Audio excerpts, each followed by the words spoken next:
warahmatullahi wabarakatuh. Kembali lagi bersama saya Ronald Chandra Wibowo. Hari ini kita akan membahas kebugaran jasmani.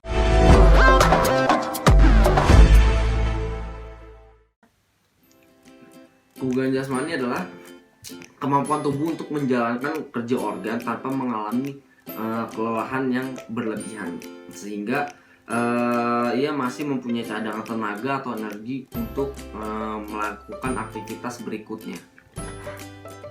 Kemudian mengapa kita perlu menjaga atau meningkatkan kebugaran jasmani? Karena kebugaran jasmani sangat penting bagi tubuh kita. Dengan tingkat kebugaran jasmani yang tinggi, seseorang dapat melakukan aktivitas yang baik. Artinya ketika kita mempunyai kebugaran jasmani yang baik, kita dapat melakukan aktivitas atau pekerjaan kita secara maksimal dibandingkan dengan kita mempunyai kebugaran jasmani yang rendah atau yang kurang baik. Kita tidak dapat melakukan kegiatan atau pekerjaan kita dengan maksimal.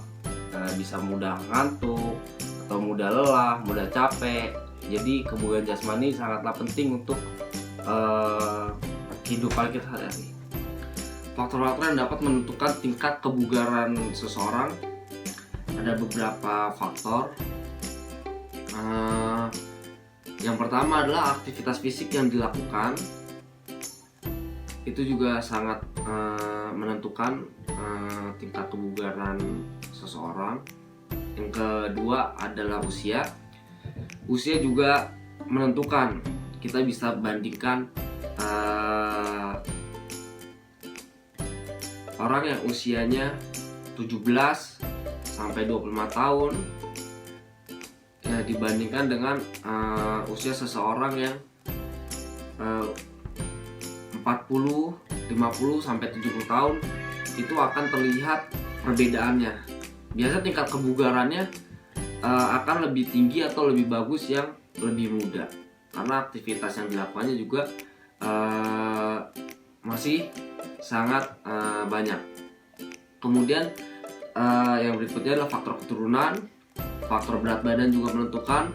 Faktor berat badan bisa kita lihat atau kita bandingkan orang yang tubuhnya agak gemuk dengan tumpukan-tumpukan lemak dibandingkan dengan seseorang yang berat badannya atau tubuhnya ideal. Geraknya akan berbeda. Biasanya yang tubuhnya ideal akan lebih aktif dibandingkan orang yang tubuhnya lebih besar. Kemudian faktor makanan yang kalian konsumsi juga sangat menentukan tingkat kebugaran kalian. Kalau kalian bisa menjaga pola makan atau kalian menjaga asupan makanan yang kalian makan, itu juga sangat menentukan. Yang terakhir adalah faktor kelelahan. Gimana cara menjaga atau meningkatkan kebugaran jasmani seseorang? Ada beberapa cara. Yang pertama, kita bisa dengan olahraga sesuai dengan tingkat kemampuan kita sendiri. Kita tidak boleh berlebihan atau overtraining, karena ketika kita melakukan olahraga dengan berlebihan atau kita paksa, ketika tubuh kita sudah tidak kuat, akan bermasalah pada tubuh kita dan bisa berakibat fatal. Yang kemudian istirahat yang cukup itu juga sangat menentukan. Kemudian pola makan juga menentukan. Jadi 3 aspek itu beberapa cara untuk menjaga tingkat kebugaran kalian. Bisa untuk meningkatkan, bisa untuk menjaga. Oke. Apa sih keuntungannya kalau kebugaran kalian bagus? Kalian di sekolah ataupun di luar sekolah, ketika kebugaran kalian bagus, kalian tidak akan mudah ngantuk, karena ketika kebugaran kalian bagus atau tinggi, kalian dapat menyerap oksigen yang maksimal, kemudian disalurkan ke otak sehingga kalian tidak ngantuk. Jadi kalian bisa berprestasi seperti yang di sini untuk yang di kelas, atau juga berprestasi di luar kelas atau di lapangan seperti ini jika kalian mempunyai kebugaran jasmani yang tinggi. Jadi kalau di dalam kelas kalian tidak akan mudah ngantuk. Ketika kalian tidak ngantuk, kalian bisa fokus mencermati penjelasan guru yang ada di depan kelas. Gimana kalau kebugaran kalian tidak bagus? Apa kerugiannya? Kalau kalian di dalam kelas tidak memiliki kebugaran tubuh yang baik, kalian mudah ngantuk dibandingkan dengan teman-teman kalian yang mempunyai kebugaran yang bagus. Kalian akan kalah untuk penyerapan oksigen yang akan disuplai ke otak sehingga kalian ngantuk.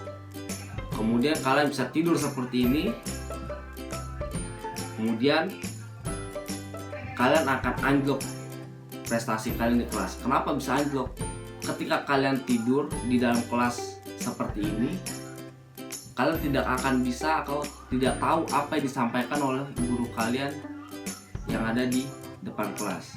Oke, jadi menjaga atau meningkatkan kebugaran jasmani sangatlah penting bagi tubuh kita. Oke, selanjutnya saya ingin memberikan tips kalian agar kalian tidak bosan berada di rumah. Ya, tidak dipungkiri saat pandemi seperti ini, kalian para siswa belajar di rumah, mengerjakan PR juga di rumah, makan di rumah, bermain dengan teman di rumah dengan WhatsApp group atau Zoom atau dengan yang lainnya, kemudian main handphone juga di rumah. Itu kemungkinan besar bosannya akan sangat tinggi. Saya ingin mencoba memberikan beberapa tips untuk kalian agar kalian tidak terlalu bosan. Yang pertama, tips dari saya adalah kalian harus memisahkan atau membagi-bagi ruang kalian untuk melakukan kegiatan kalian. Jadi kalian jangan melakukannya satu titik. Misalnya kalian di kamar tidur, makan di kamar, PJJ di kamar, mengerjakan PR di kamar, main handphone di kamar, itu akan membuat kalian bosan. Jadi tips saya adalah kalian pisah-pisahkan. Kalau kalian tidak mempunyai ruangan khusus atau tidak banyak ruangan di rumah kalian, kalian bisa membaginya di beberapa bagian. Misalnya kalian tidur di kamar, bangun tidur pada saat kalian PJJ, kalian bisa pindah ke ruang tamu atau di ruang keluarga, atau kalian punya ruangan khusus yang kosong bisa kalian buat tempat kerja kalian atau tempat belajar kalian. Kemudian ketika PJJ selesai, kalian ingin main handphone, kalian pindah ke lokasi berikutnya atau di tempat yang berbeda. Kalau tadi di ruang tamu, sekarang di ruang keluarga. Kemudian begitu juga dengan makan di ruangan yang berbeda, bermain handphone juga di ruang berbeda. Jadi kalian menemukan tempat-tempat baru atau tempat-tempat khusus untuk melakukan kegiatan yang berbeda.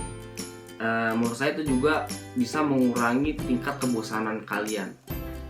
Oke. Selain mengurangi kebosanan kalian, berpindah-pindah tempat juga sedikit membantu untuk menjaga atau meningkatkan kebugaran kalian, karena kalian berpindah dari kamar ke tempat belajar, jalan lagi ke tempat kalian bermain, jalan lagi ke tempat kalian makan, itu kalian bergerak. Jadi kalian tidak berfokus di satu titik. Selain kalian sedikit mengurangi kebosanan kalian, juga dapat membantu sedikit meningkatkan kebugaran jasmani kalian. Oke, demikian video dari saya. Pertemuan berikutnya nanti kita ketemu dengan materi yang berbeda. Terima kasih. Assalamualaikum warahmatullahi wabarakatuh.